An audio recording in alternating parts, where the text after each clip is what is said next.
Good day, everyone. Welcome to our final May BSB webinar.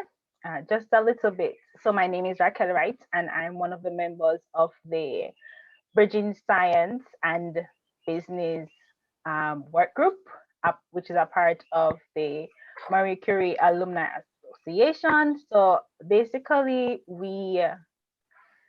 our aims are to just kind of bridge that gap between science and business and industry that we see sometimes. And one of the things that we do are webinars. So we invite people who have done this and have good techniques and ideas on how to do this. We invite them to come and talk. So this is in a webinar format, obviously, and we will ask you to ask your questions in the Q&A. Please don't put it in the chat. I'll put a message in the chat to remind you just to use the Q&A. But that's basically the instructions for now for the webinar. As I said before, if you have any questions, feel free to put it in the Q&A and we'll answer them either at the end of the seminar or during the seminar based on what's most convenient. So again, thank you all for coming, and let me get right into it. Our presenter today is Jara Pascual, and she's an author and an entrepreneur centered on innovation. She is the CEO and founder of Collabwith, which is an online platform bringing people together and encouraging collaborations online and offline. As a board member of the Knowledge for Innovation Forum, her voice is regularly heard at the European Parliament. She's also the co-founder and managing director of TOO, the Warm Investment Observatory. She is also the host of the innovation podcast, Business of Collaboration, and an author of the book, Innovation and Collaboration in the Digital Era. And that book will be coming out later this year, so look out for that. Jara is a telecoms engineer with an MBA, and she writes about innovation management for different online magazines. She has worked for 15 years in innovation management, doing transformational innovation culture and projects in a number of Fortune 500 companies and research and development labs. So again, Jara, we're looking forward to your presentation, and I invite you to start. Go ahead. Thank you so much for joining us and agreeing to make this presentation. Thank you, Raquel. Thank you very much for the nice and kind introduction. So today we are talking about collaboration, and we will introduce this collaboration canvas here. I will share with you the PDF as well after the webinar with your association, so they can share with you and you can print out and use it. So why a canvas and why this framework to collaborate between academics and industry? A little bit of his history for myself. Why I am doing this is because when I was in the other side in business and I was looking for academics to collaborate, to do innovation, for me it was very difficult first to find them and then to discover, okay, what we can do together. And then I saw, and that's why I was looking for a solution, because it was very difficult sometimes to close the deal of the collaboration. And it was always from the business side and as well from the academic side, like we were spending a lot of meetings, a lot of conversations, and we didn't get to the point. And sometimes yes, and sometimes no. So for me, it was like, why this is happening? Why? What are the points here, the points where people drop off of the collaboration, and why so long to discuss one collaboration, which at the end is more administrative process, and we are not spending so much time on the collaboration itself. So that's why, after suffering this many years, I was thinking, why not to create something, one place where I can find all the academics, I know they are ready to collaborate.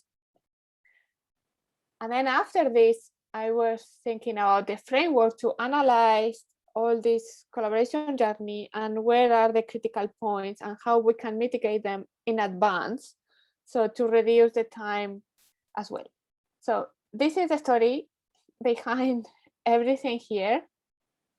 And this story came as well to a format of a book. So it's coming in July, finally, this book about innovation and collaboration in the digital era, and how the role of psychology and emotional intelligence is playing a role, very important key role here. So at the end of the webinar today, we are going to see the relationship of emotional intelligence with the collaboration. And as well, there are many on the book. So this is one of the key aspects of how everything in the Canvas is to manage expectations and to have a very clear communication and structure. So a little bit of collab with. This is, even if it's a digital tool, you know, with all the holistic approach, the focus is to transform academics and entrepreneurs into super collaborators through this methodology, to understand collaboration in a completely different way, and as well innovation. You know, like it's not like a scary thing to do as an academic. And you see the t-shirt, this is our mindset, like bring research to life, you know, in a very fun way, in a very cool way, but very practical as well. So today we are going to discuss collaboration for innovation. What does that mean? And you can apply as well on collaboration for research. But today is more for innovation, and innovation is bringing value to people, society, market, industry through creativity. And this is the part of academics, this creative mindset, this creativity to go beyond and go deep into the topics, this creativity like businesses sometimes they lack of, and this is the part of the value of academics. And businesses has the potential and the power to go to market, you know, so this is a super cool collaboration and we have to make it happen. So then we are going into detail into the collaboration canvas, and then we are going into the emotional intelligence canvas when you are in the collaboration. So what is happening there? How to manage this collaboration, like you don't know the people, the partners, and you are there to make something cool together. So how to manage all this kind of relationship, and then questions. But this is the high level structure. We are going step by step in all of this, and I plan questions in the middle to reflect. So do the reflection and write the questions that you have in the Q&A, but then we will answer and we have a small debate at the end. So collaboration is the most important theme in innovation during the 21st century. And this was said by Professor Besant, a professor of innovation and entrepreneurship in the University of Exeter. And he's one of the authors of 30 books about innovation management. So, and for him now, collaboration is very, very, very, very, very important. And this is coming from the book as well. What is collaboration for innovation? Which means always co-creation. Co-creation is at any kind of level. From the brainstorming from the ideas until you go to the market together, or you help customers to adopt this new thing. Because invention is what you are doing in academia. You create new things, but innovation is when you bring into the market, when you bring value to someone and they are using it. So could be even here, innovation could be a new ways to market, to communicate the products and the services or processes. Collaboration. Collaboration for innovation has many, many opportunities. It's not only academics with industry and what exactly means academics and what exactly means industry. So here is like go beyond all the norms and see, okay, how we can collaborate with this, with your product and service, with investors, with startups, with SMEs, corporate suppliers, look at your value chain and the supply chain, how you transform the industry, with whom there you can collaborate. This is the part of the mindset of multidimensional collaboration, even with your customers, with the users, with the people who will use your new, maybe sometimes you have this invention here in a tiny part, but you are affecting an industry. So sometimes this is the part to look at as well, not the collaboration, but the impact, because that is one of the main things, like why you are collaborating is the impact you are bringing to the market. So this is a question to reflect, and then we are going back at the end of the webinar, is with whom now will you like to collaborate? So this is one thing you can put in the chat, in the Q&A, if you have questions, like we will come later. So here is the collaboration journey. Now here in the collaboration journey, you see how everything starts. And I cluster in 3 points. So one is the network, the collaborate, and then you innovate. A network is the part of searching. You know, okay, I am looking for, you have done your analysis of what you need, with whom you would like to collaborate, and then you make the search. Search where? So this could be in LinkedIn, in Google Scholar, whatever place, network, conferences, but there is always this search time. And then you have you find people, and then you connect with them. And then you say, okay, I send an email or a request for collaboration or something. And then it's like, okay, you have to inform them about something. Okay, we have to negotiate. Then is, okay, they accept, like, we can do this together. Then start the whole legal contracts, if it's not starting before with an NDA. And then all the finance, how we pay, how we do this, and then is when you start the collaboration, and it's when you have to communicate, you have to manage, you have to lead this collaboration or this project. How you frame the collaboration could be based on project, in activity, in workshop, whatever any kind of collaboration framework could be. You have always this journey starting, and this takes time. Usually, if super quick, I think I did one super quick in 1 week, but could be 1 week to 6 months to 2 years, depending as well of the type and the partners you are involved. And this is quite interesting, because sometimes there is this kind of dilemma between, we need to create a relationship, trust, and it takes time before we do something. And there is a point, like, if you need something and the other person needs you, it's super quick, and you are building the relationship afterwards. So this is always this kind of dilemma. And I think from business and psychological perspective, always you have to have a need. It has to start from, I am offering something, the other people needs this. And then is when everything comes in place super fast. But at the same time as well, sometimes, depending of the type of collaboration, you have to know the person before you are working with this person. So this is always this kind of dilemma you are in, but always you have this journey. And below you see this external journey, internal, and actual collaboration. So in the external is happening external, yourself or your organization. But internal is when already you are into the partners of the collaboration together.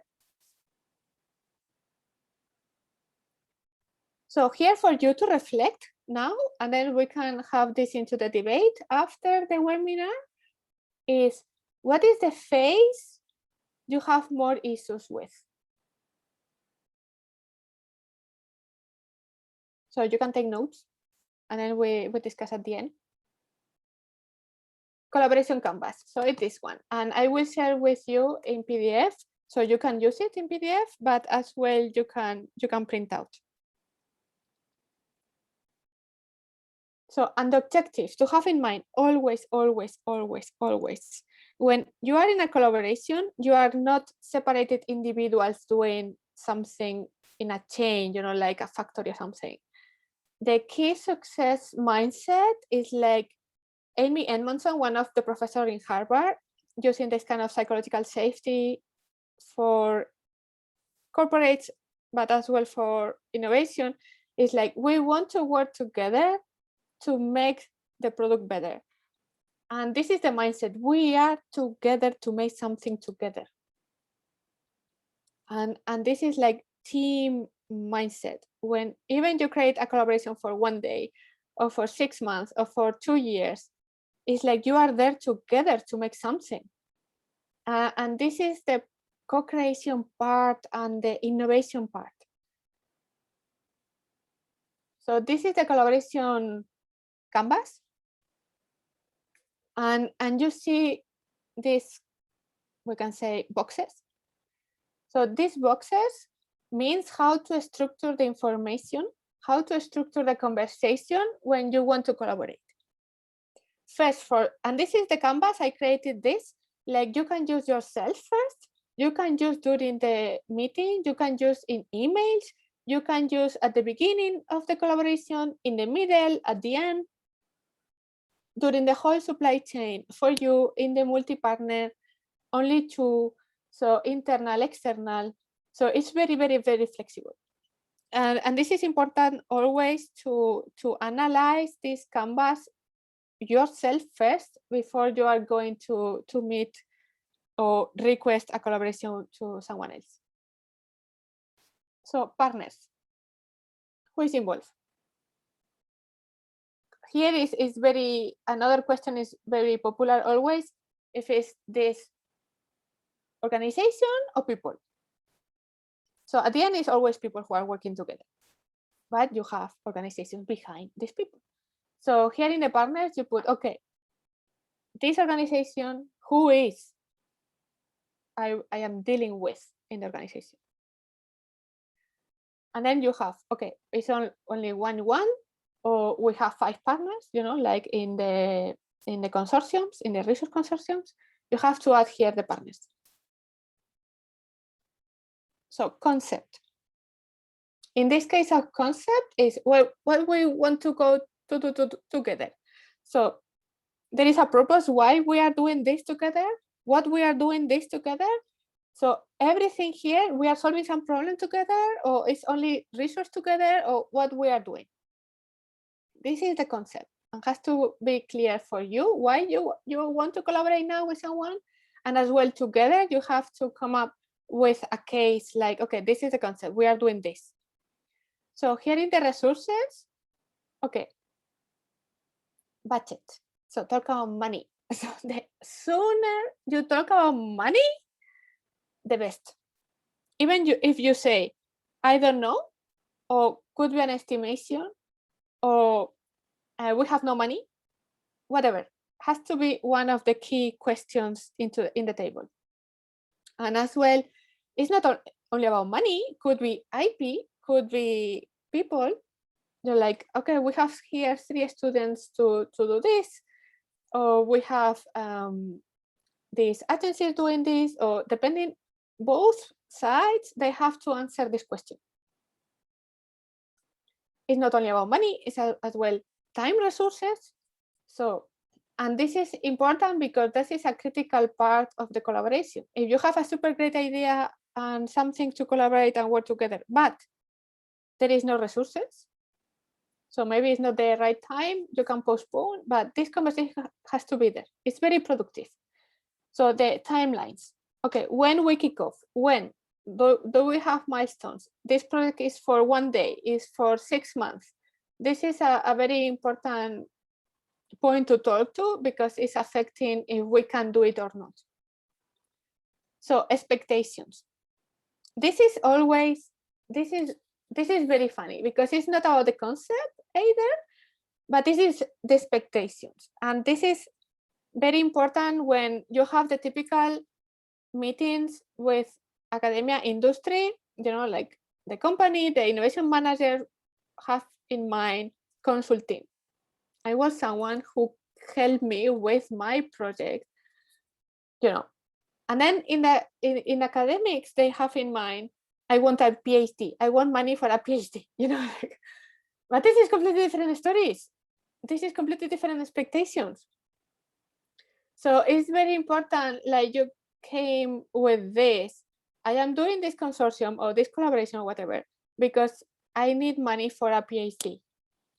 Okay, you say this out loud and then we figure out. But you have to say this because it's a huge change from business perspective. If it's a PhD they are paying for, or there is a workshop or whatever, like they has to be super clear, this super mega clear, because it's always the first point of misunderstandings. It's one of the first ones, and it's very important to put it to the table super fast, because maybe the business, they don't care if they are paying a PhD or not. They want to work with you. So then you can say, okay, how I am allocating this budget I am getting now from this project to my department. And this is another story, but you cannot force always PhDs when the business, they want to collaborate with you in another form. And this is why all these expectations here are coming. So impact. Impact is about, it's not about money or how many jobs we create here. Or I think impact, we have to look more now into super holistic approach. It's our impact in the society we are making with this project, this collaboration. Is impact in the planet in a sustainable way. We are transforming something, we are helping our planet in a way. As well, the impact in the industry, in the research area, there is an impact here, we change something, we transform something. As well, in the industry side, it's more about the value chain, the supply chain. Do you change something, you transform, there is an impact here. And as well, after you can go to the super easy SDGs, well, easy, Sustainable Development Goals, to say, okay, which ones with our collaboration we are affecting? Numbers, why, in which case? Because the impact is the answer to the why we are collaborating, the benefits we are bringing with our collaboration. And this is super powerful, because when you have to convince senior management teams incorporate to fund the project or fund the collaboration, the why is why they are funding the collaboration. And as well in the academics, and as well in the motivation, why you are doing this is the motivation to do it and to be committed and engaged. So then we have the team. And team here is about leadership, it's about management, how you are going to manage the team. And this is tough to say before, like, when you are an entrepreneur and you have to discuss the shareholder agreement in the bad days and in the good days. So here in the collaboration is how you are dealing with the conflict, how you celebrate milestones, how you communicate, how you lead with everything in the team. This is a question you can do it before you collaborate. You say, okay, I need this. For me, it's very important to manage the team in this way, in that way. And as well, it's fair to ask the corporate and the business partner to say, okay, how do you manage the team? Do you have a specific project management? Do you have a specific rules for conflict management? And sometimes they don't have, but it's very important to have this conversation, because you are going deep into the relationship, and then is when you are building the relationship with this type of questions. So legal, very important in many senses. So when you are talking to each other, is it confidential already? So first, sign an NDA. So we are doing co-creation, or you are using something, in the way of IP, intellectual property, sharing knowledge. In the moment the corporate and the business pay you for a knowledge, your IP is protected because they pay you for the value of your knowledge. This is one thing. The other is like they have right to use this knowledge, how they are using this knowledge. I mean, like this is then when you have these beautiful conversations about, okay, what is the impact? How we are helping you with our knowledge. And as well is very important the discussion of how you protect your data, so knowledge and information you are sharing, not only from GDPR perspective, but as well in the sense how they will use your knowledge for. And this is very important to ask to avoid problems in the long term. For instance, there is some cases like corporates, they buy, we can say, research results to avoid this competition into the market, so to close down the research. Or so this is happening quite often. So the thing you can do to avoid this is to say, okay, if you are using this or misuse of research, if you are using this for this, immediately all the IP, all the patents, whatever is coming back to university to further research. You can do this. So contracts are very super flexible. If you are closed down and you are not using our research results in 3 years, everything is going back to the university. It's a way to protect everything you are doing and to protect the misuse of research, for instance, because that's one of the always the classical points to break the trust on business, we can say. But you can always write right of use, what are you doing? If you are using something, but there is a part of co-creation, what is this part of co-creation there? What is happening with this? So this is always nice to talk or to discover, or what are you up for before you are collaborating, and to have all your rights, know them in beforehand. And then the tools, for instance, okay, it's the typical point, like we start working together and okay, we are using Zoom, we are using WhatsApp, Skype, Slack. So it's worth it to for productivity and avoid, I don't know, the awkward typical questions about. So then it's like, okay, we can post in social media when we have meetings, yes or no? Which kind of video conference you prefer? WebEx, Zoom, whatever. Blue Jeans now, I don't know. So which kind of messaging tool we are using, to set up the collaboration quick and easy. And, like someone prefer emails, other prefer Slack, other prefer, I don't know. So it's very good and it's silly, but it's very important for the whole mindset of team to talk about this. So, and like we discussed about network, collaborate, innovate, I would like to show you my tool, but very super quickly, only one part of this. Like,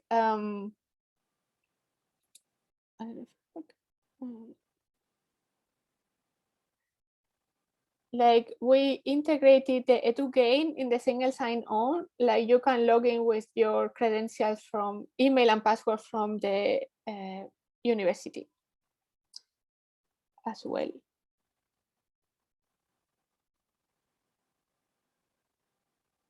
But I think it's not working. Anyhow, you can, it's a video embedded in the PowerPoint. Yeah, so we have as well the marketplace opportunities with, so when you know what you are looking for, or what you can offer, so you can put in the collaboration marketplace. But as well here you find challenges from other open innovation platforms. So the problems from corporates they have. So now currently we have one from InnoCrowd open innovation platform. They are researching about food additive. So they are looking for solvers in research, but as well whoever has an idea how to create this kind of additive in a sustainable way, for instance. But we have as well funding calls, like the small ones are the bigger ones, and the innovation procurement calls, which means the governments and the public institutions like cities as well, they are looking for innovative solutions for them. And then we have as well in this collaboration platform. And then you have the directories, like you can contact academics or industries, or the head of innovation and the managers of innovation there, and the startups as well. Like it's very nice to have use case stories for your lecturing and teaching. I am going to try to go to the next slide. Let me check if I can stop sharing and share again. Like is it easier? Yeah.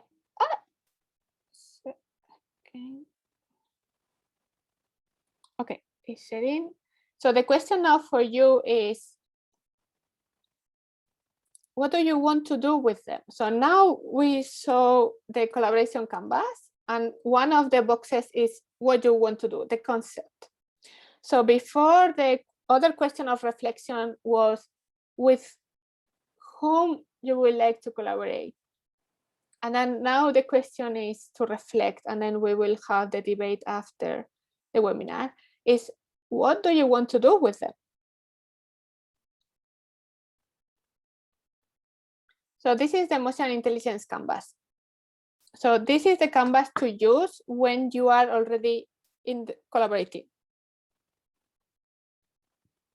And here, this is a testimonial from one founder after doing the high performing teams workshop, and he was using the emotional intelligence canvas, and 6 months later he sent me this email, and I asked him if I can use it as a testimonial, and he said yes. So this was a plain email coming from nowhere 6 months later the workshop, and he said with his team it was super cool to have these open and deep conversations about how the team was working.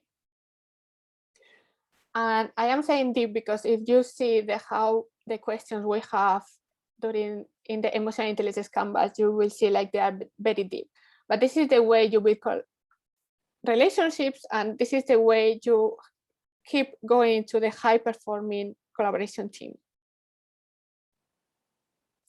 So I don't know if you know Yale University, so the Research Center for Emotions.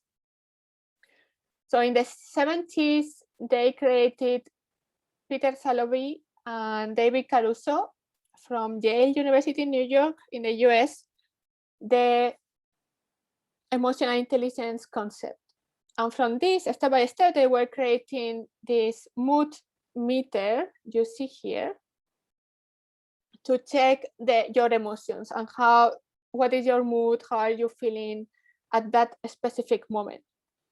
So later they were using the mood meter for schools, for leadership.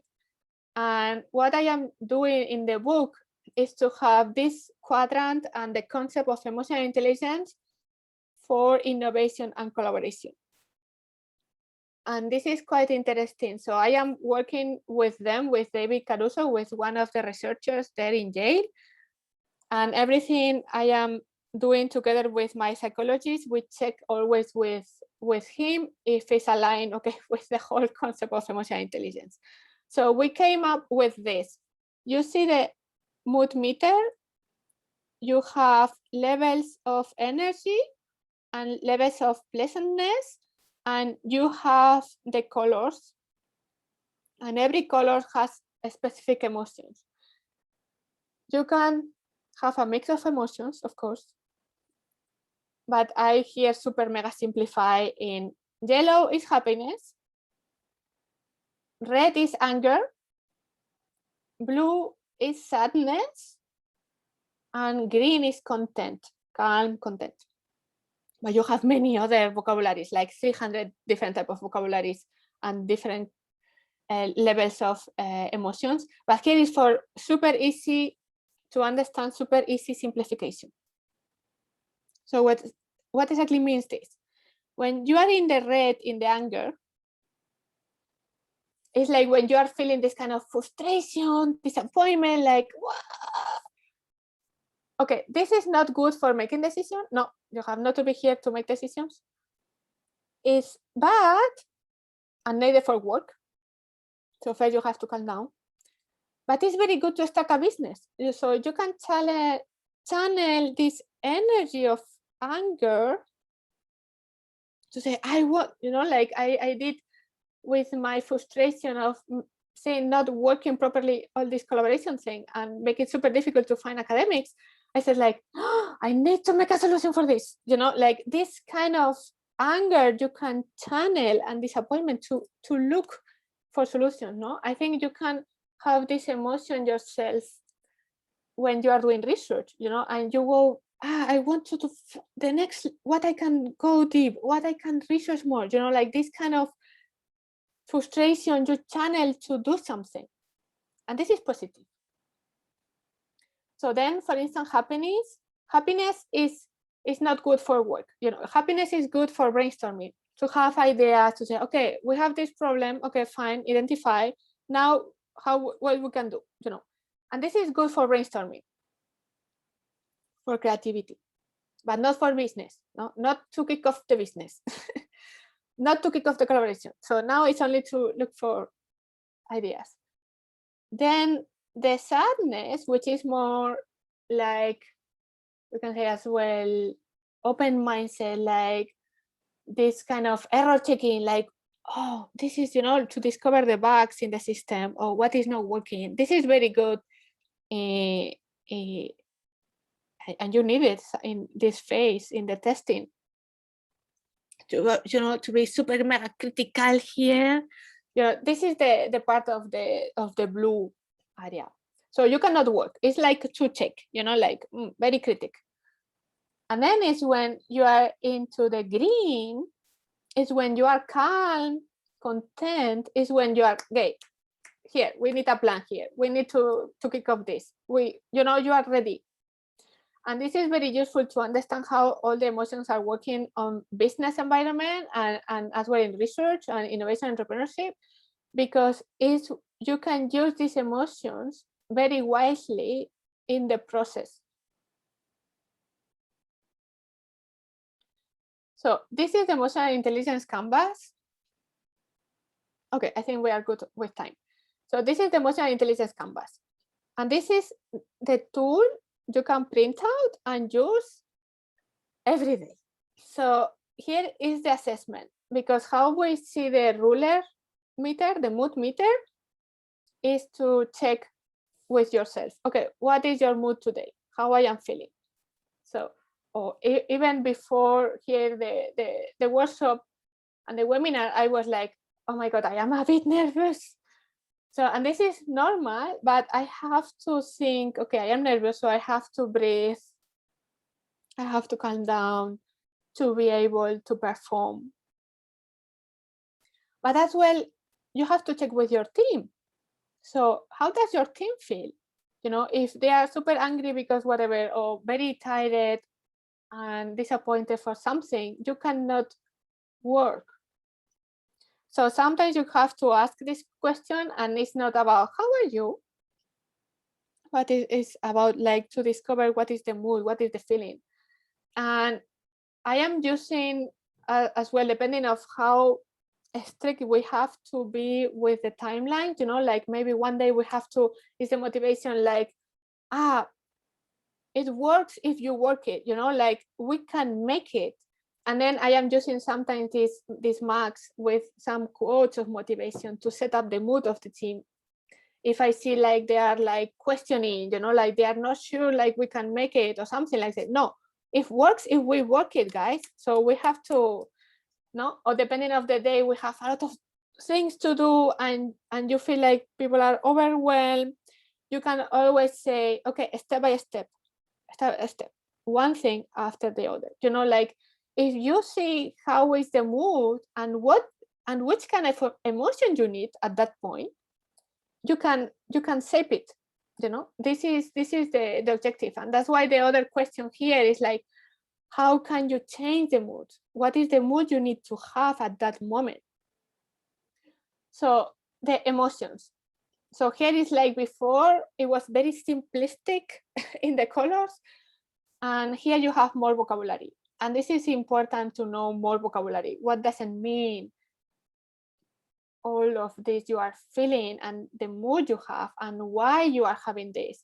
So I mega super simplify because we have only 1 hour webinar, but emotional intelligence is like you assess what is the emotion of yourself and your team, but as well you understand why you have this emotion. And then like if you can see emotions as an information data, and then how you can manage this emotion. So if I am super nervous, but I have to deal with the workshop, now I have to calm. Deep breathe, and I am already a bit better, you know? So conflict, always there is conflict. Healthy, not healthy, conflict is welcome because it's making the relationship deeper. Or then you realize this person is super toxic and you don't want to work with. But it's information. So how to deal with conflict? In case of conflict, so could be very simple, like you receive an email and it's crazy email and you have to deal with this, how you answer. Well, if you are super angry, you stop and you give time. Maybe tomorrow you are better. So this is the question you have to ask yourself when you are in a conflict. Can you make a physical and mental space? Are you prepared to communicate? Which means you are calm. Because if you are angry, you can no, it's not helpful to deal with the conflict. As well, what is the conflict about for you? Can you speak in a calm way? It's super personal, or you can, you know, like, what is the impact of this conflict for you? And you can calm you down before, because then you can see the impact of this and the importance for you. And this answer, you have to do it before you address the conflict, because you have to understand what is happening first with you. And then is recognize the conflict that has caused this conflict, the context. Why this happening? What is this? You know, have more information.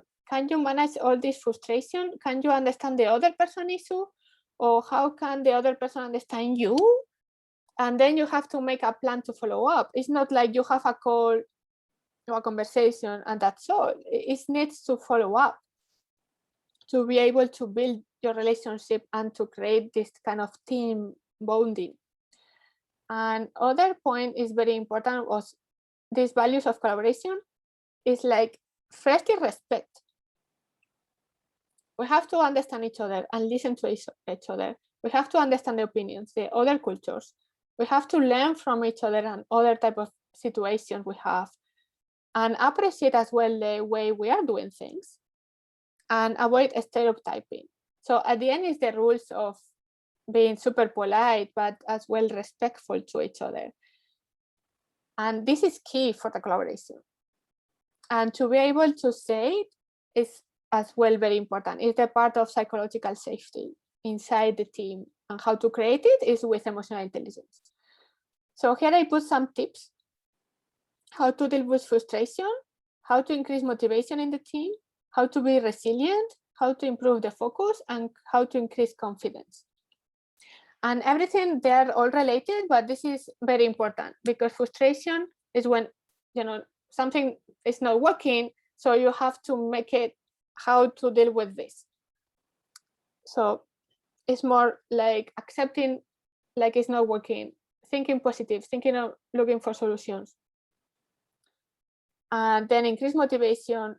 Is a normal person, is not toxic. Motivation is related, like is related to self-esteem. So you have to listen to that person, value the work of that person, and then it's when you see they are becoming motivated.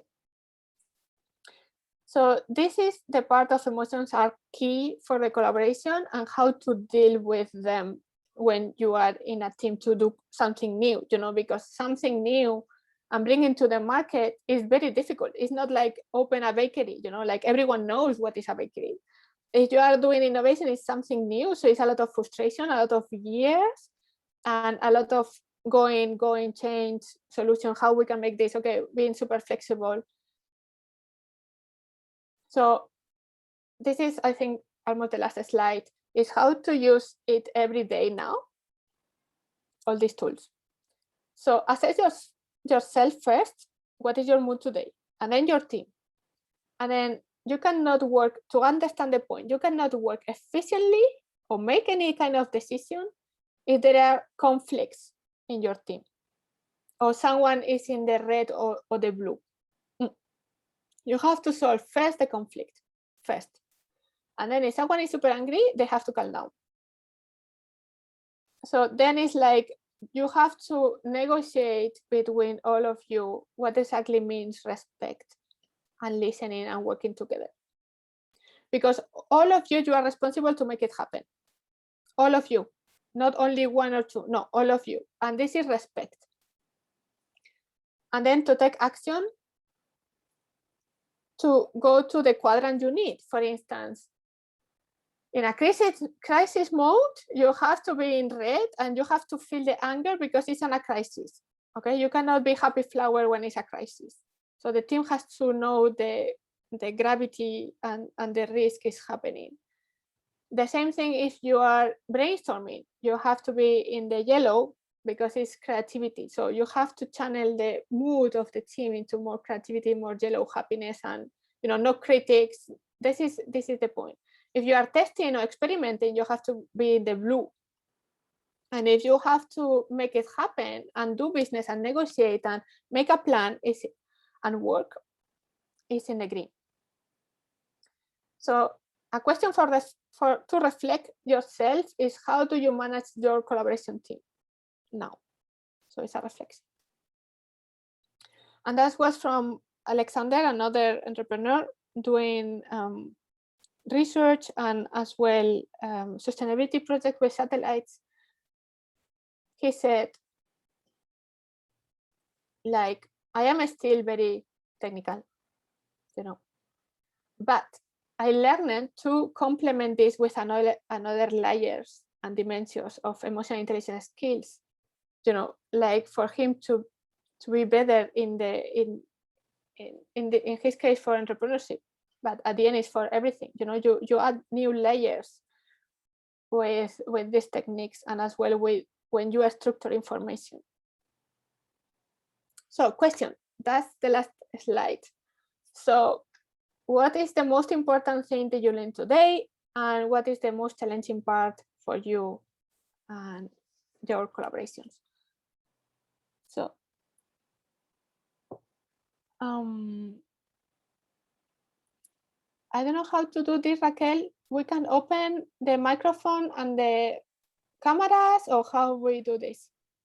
I'm going to be honest, I'm not quite sure how to do that. But we have a lot of questions coming in the Q&A. So I'll just go through them quickly, and we'll see how many we get through. So the first question is, do business people want to develop a short-term collaboration to develop a business idea, and academics want to develop a proposal for medium-term funding?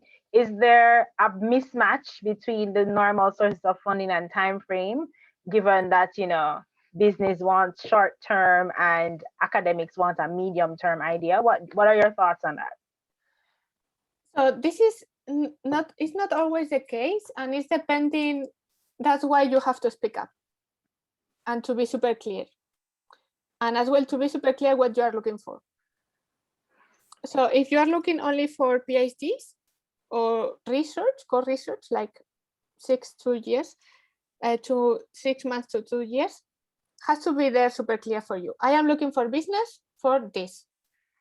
The business are not for that. You don't lose time with them, you know. And that's why has to be super clear of managing expectations.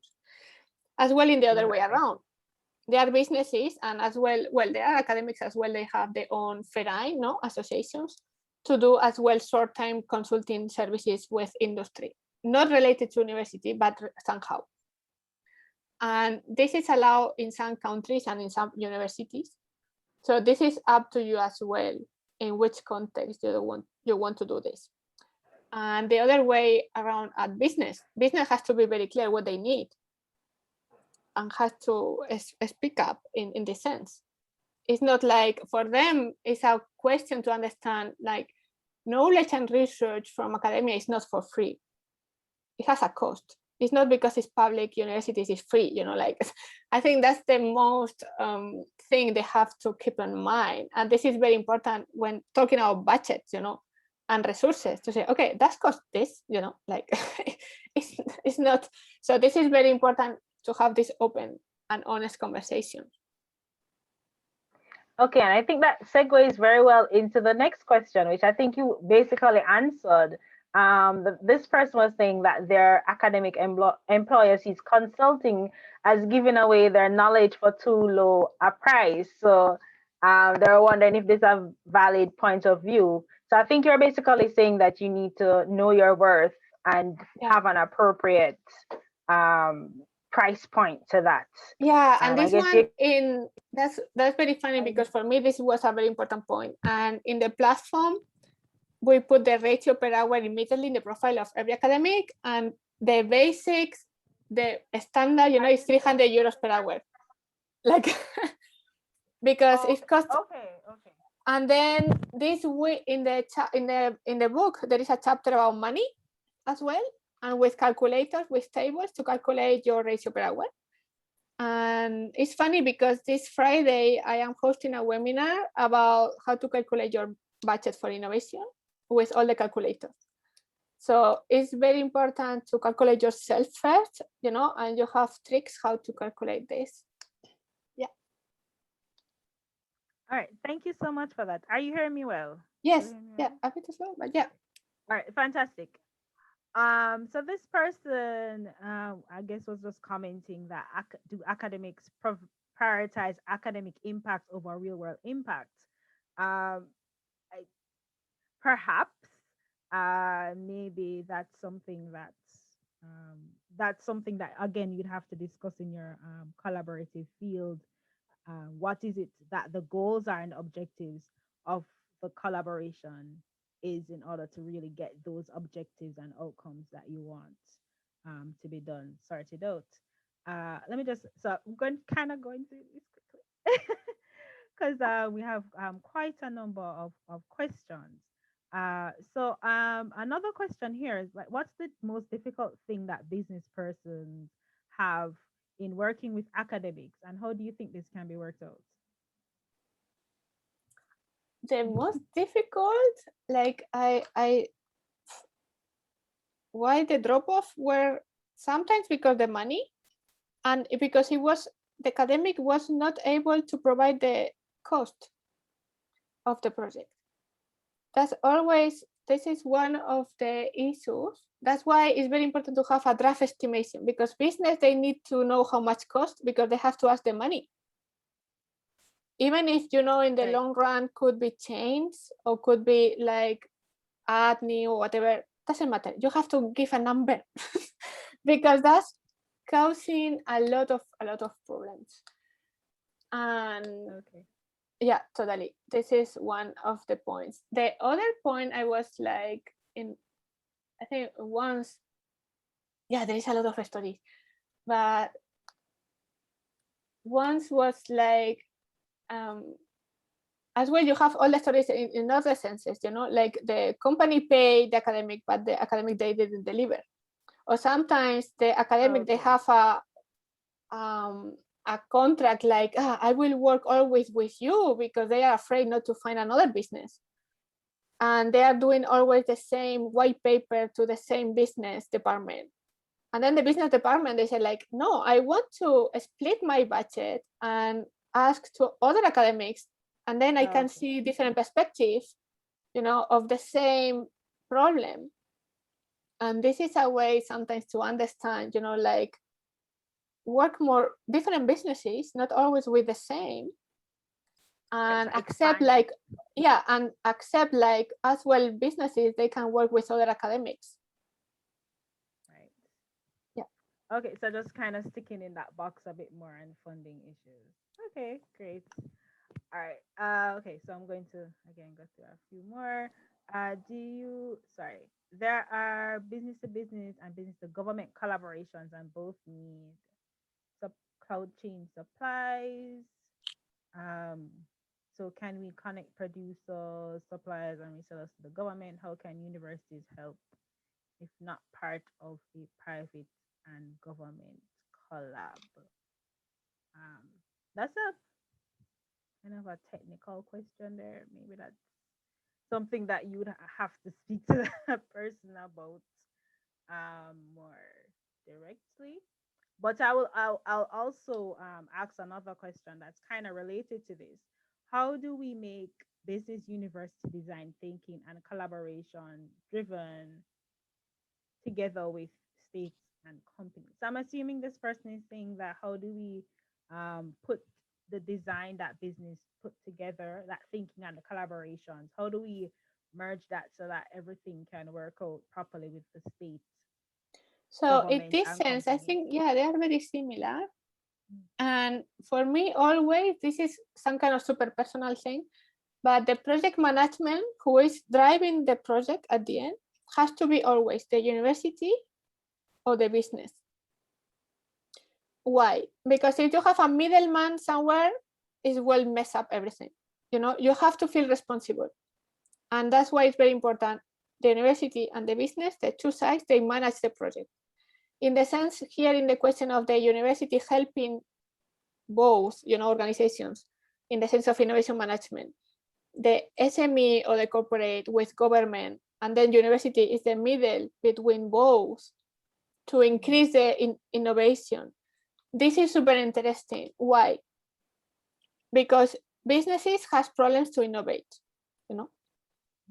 governments as well.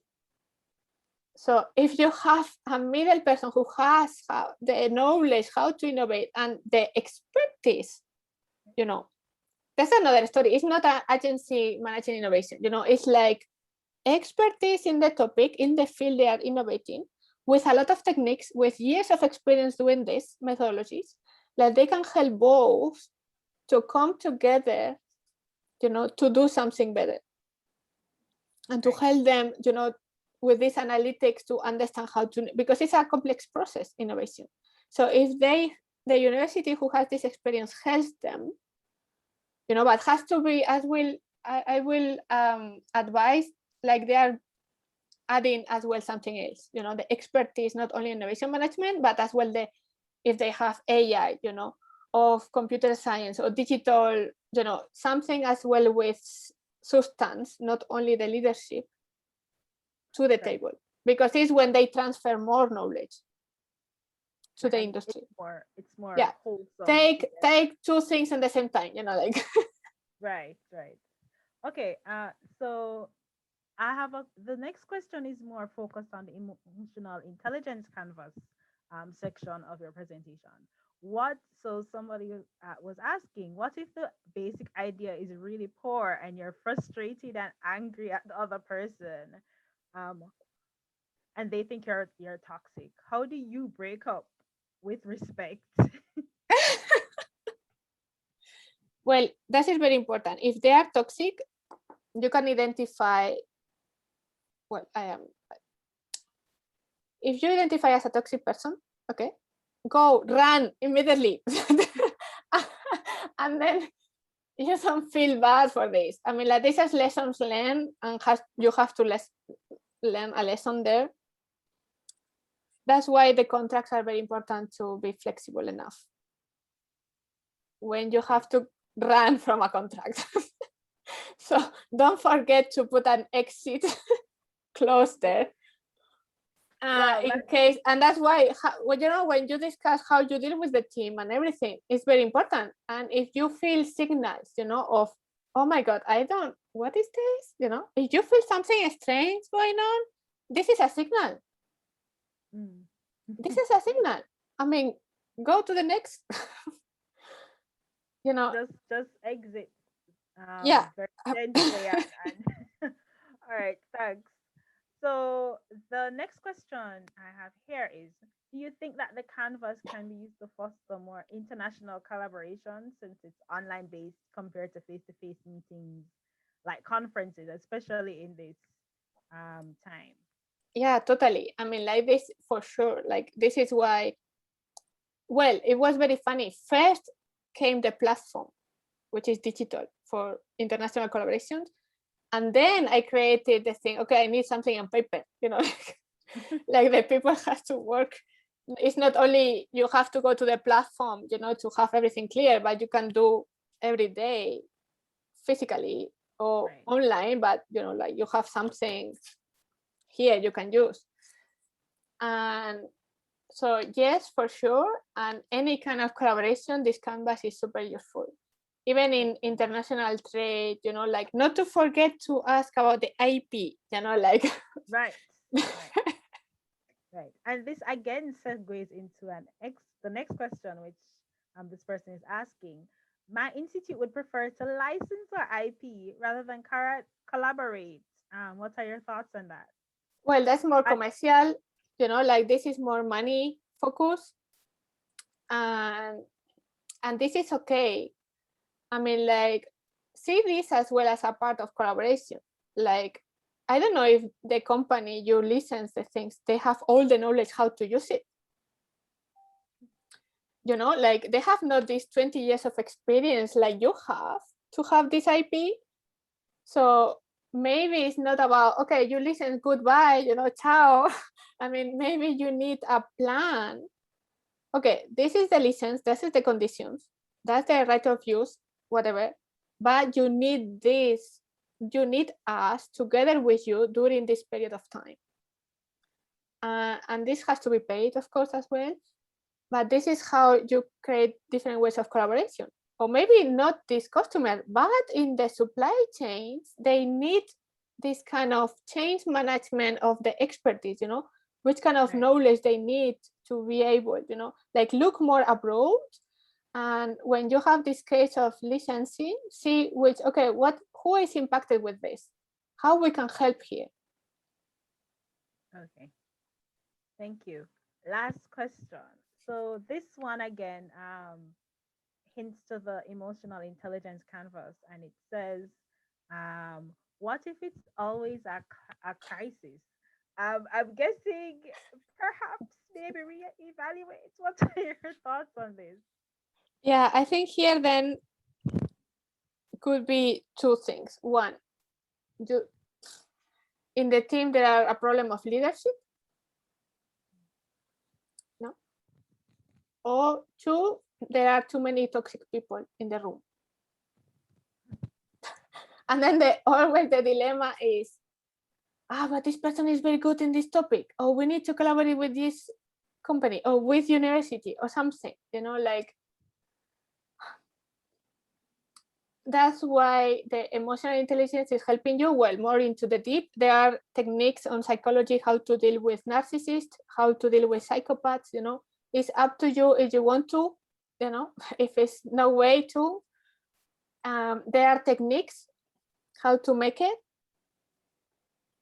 It's a lot of energy you have to invest because it's people that are taking a lot of energy off. And sometimes it's very sad. It's very sad to close down a collaboration, or to, you know, like when everything is super messy, it's an opportunity as well to do this transformational part of leadership. You know, when leadership is coming into place, really is when you have problems. You know, when everything is happy flowers, sometimes, well, you know, you have to invest less time on leadership.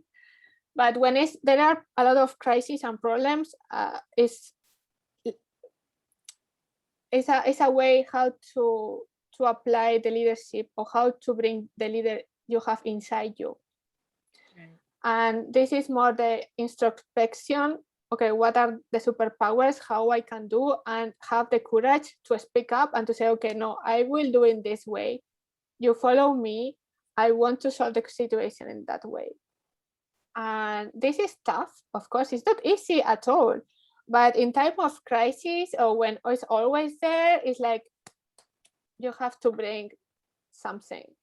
And, like if you, and as well to put the team in this mood, like, hey guys, we cannot do this anymore that way. Right. Like it's not productive for no one. I don't want to have a stress teams, like enough we have with COVID, like, if you have more stress coming, the stress and the burnout is not helpful for no one. It's not making you productive, not making nothing worth it, like it's very important to solve. And if it's not possible, well, in case you can stop, you can stop. In case you cannot stop because maybe it's a consortium, public money, whatever, is like it's like, hey guys, we have to make it work. This is not working. And then you need maybe a specific coach of a psychologist, I will suggest, to how to deal with toxic people. And this is why psychologists are very useful. Exactly. And you gave us some very good tips on conflict management as well in your presentation. Hara, thank you so much for your presentation. We've just been getting people saying thanks so much for your insights and your information on effective collaboration. Thank you so much for taking the time out. Just a reminder that if you have registered, you will get a link to this presentation sent to you. Just Hara, can you just give us how can we find you, like on social media or so this one I am now taping here. So if the platform, let me check if I have my profile in LinkedIn. So I don't know if you are using Twitter or Instagram. In Instagram is okay, got you. So if we just type in your name, Jara Pascual on Jara Pascual on any Instagram, Facebook, or just search for collab with, we would be able to find you, right? Yeah, exactly. Yeah, more or less. Yeah. Okay. So here you have Instagram, LinkedIn, Twitter, the platform to join as academic if you want to collaborate, and my email. So anything you need. And this Friday we have this webinar about money. So that could be useful if you have this question about how to calculate your ratio, or how, when you are in a collaboration, how to calculate the money. That would be fantastic, actually. And what I'll do is I will send out that information with the link to the email to our registered participants, so they can contact you if they would like. Thank you again so much, Hara. I really appreciate it, and thank you everyone for joining, and for those who stayed to the end. All right, have a wonderful day, everyone, and we'll see you next time. Bye. See you. Bye. Thank you very much. Bye.